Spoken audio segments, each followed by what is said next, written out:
අයුබෝවන් අද අපි බලමු RMYT platform හි accounting module එක භාවිතා කර inventory adjustment එකක් සාදා ගන්න ආකාරය.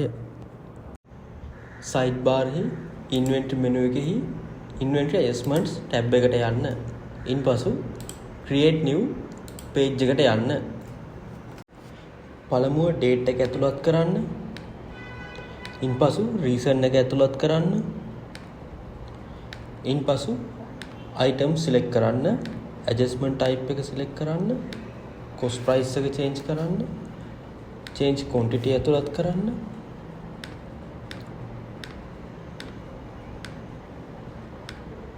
then submit button එක click කර පහසුවෙන්ම adjustment එකක් සාදා ගන්න.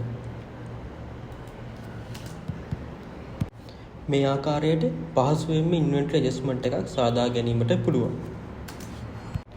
ඉතින් ඔබත් ව්‍යාපාරික ලෝකයේ ඉදිරියටම යන්න අදම RMYT book සමග එකතු වන්න. RMYT Books. Zero guesswork.